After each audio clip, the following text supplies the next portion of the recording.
सभी धर्म प्रेमी सज्जनों को सादर नमस्ते।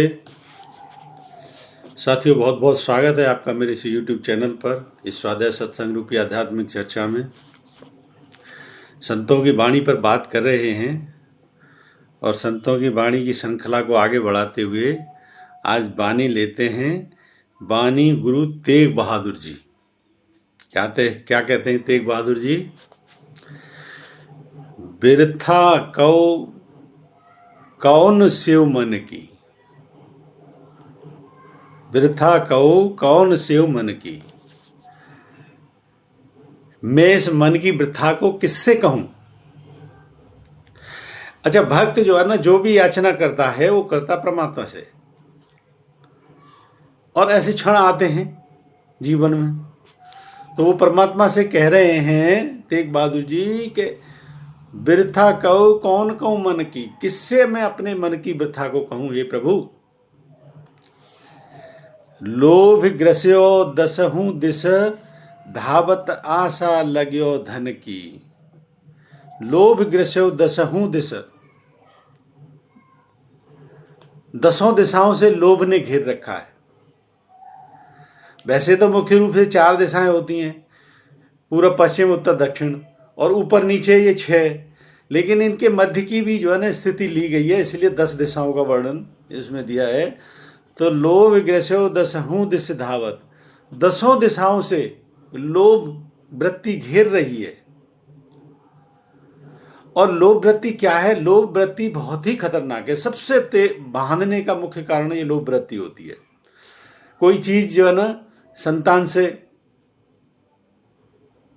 मोह हो गया, फिर लोभ वृत्ति बढ़ती है। लोभ चीजों को इकट्ठा कर लिया तुमने, और फिर ये दूर न चली जाए, यही लोभ वृत्ति है।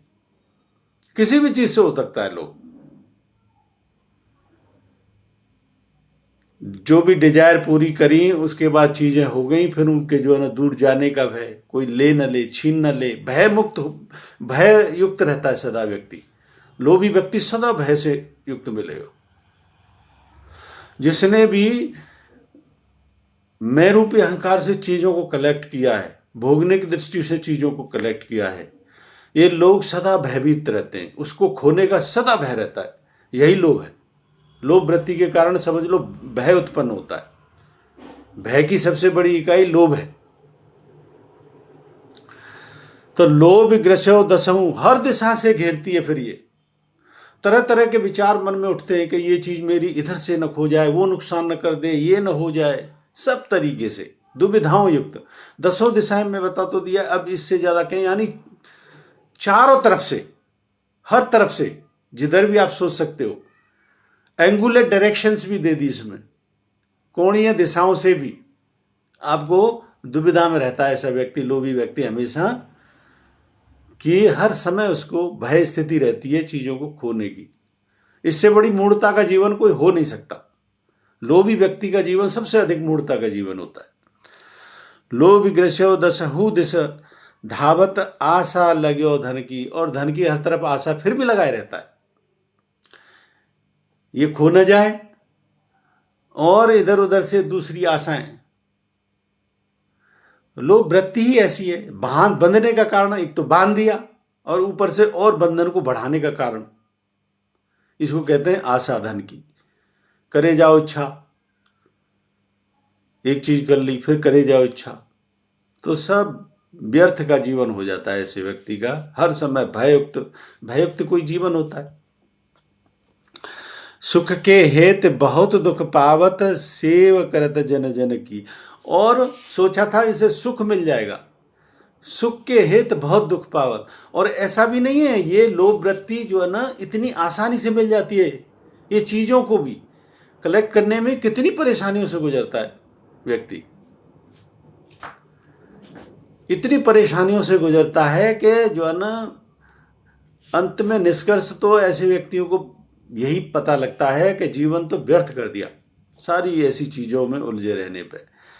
तो सुख के हेत बहुत दुख पावत, सोचा था सुख मिलेगा, लेकिन दुख ही दुख पाया, दुख के सिवाय कुछ नहीं मिला। सेव करत जन जन की,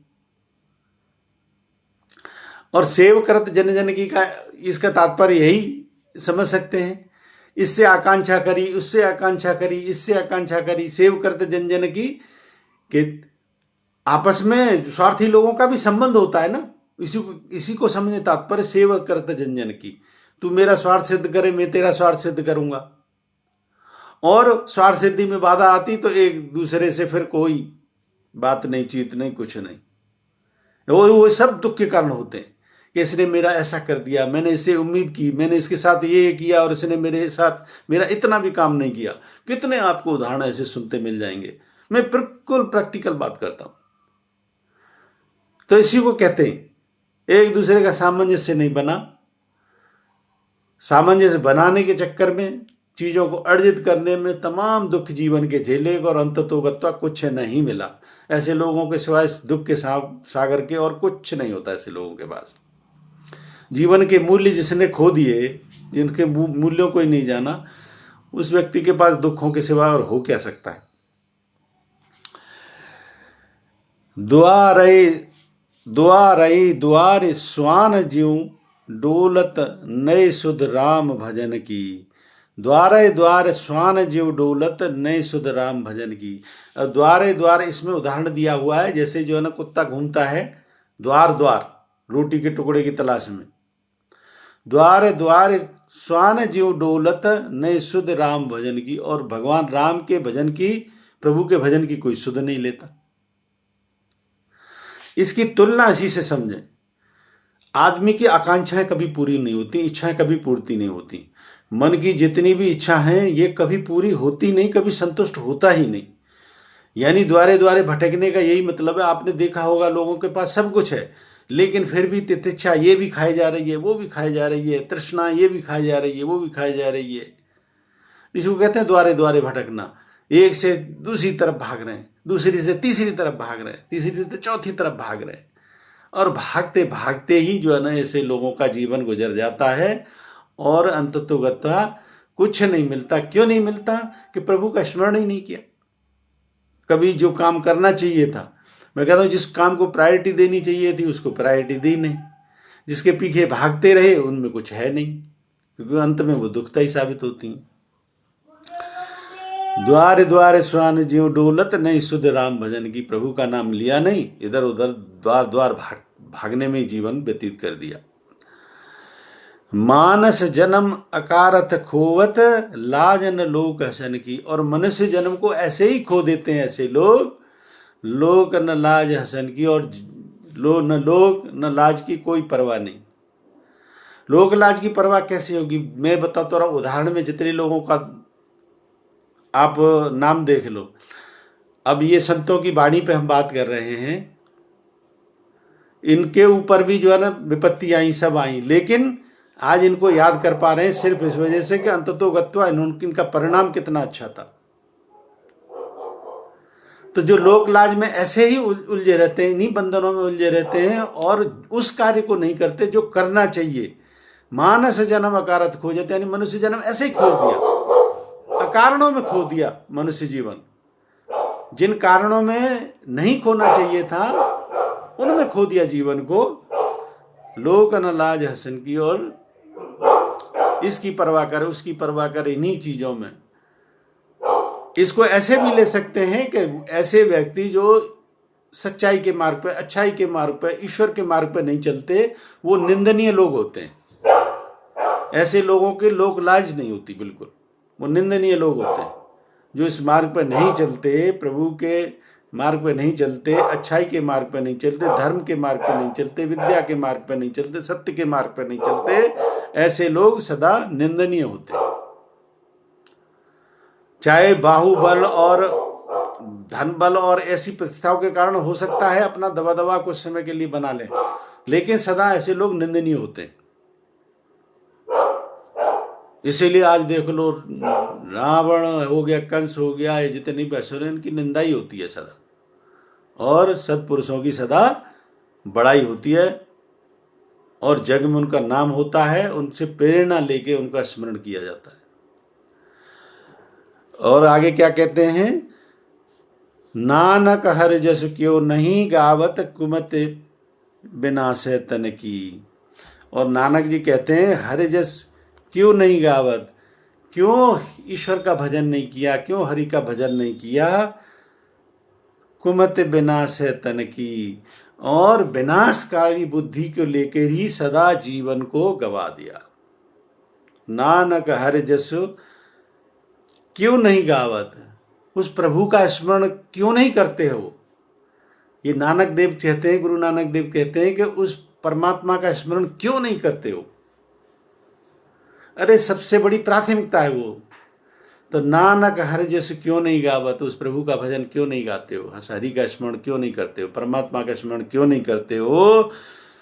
कुमत विनाश है तन की, विनाशकारी बुद्धि के मार्ग पर चलते चले जा रहे हो, विनाशकारी बुद्धि बना ली है कुमार को चलते चलते। बहुत अच्छी पंक्तियां हैं, एक बार पढ़ देता हूं। वृथा कौ कौन स्यो मन की, लोभ ग्रस्यो दसहु दिस धावत, आशा लग्यो धन की, सुख के हेत बहुत दुख पावत, सेव करत जन जन की, द्वार द्वार स्वान ज्यो डोलत, नहीं सुध राम भजन की, मानस जन्म अकारत खोवत, लाजन लोक हसन की, नानक हरि जस क्यों नहीं गावत, कुमत विनाशी तन की। बहुत अच्छी पंक्तियों के साथ हमने ये आज प्रसंग पूर्ण किया गुरु तेग बहादुर जी का। मुझे उम्मीद है पंक्तियाँ पसंद आई होंगी। पसंद आई हैं तो मेरे इस वीडियो को लाइक करें, अधिक से अधिक इसको शेयर करें। शंका समाधान के लिए कोई प्रश्न है तो कमेंट बॉक्स में लिखें। बने रहें मेरे साथ, बने रहने के लिए बहुत बहुत धन्यवाद। इत्युम सम नमस्ते।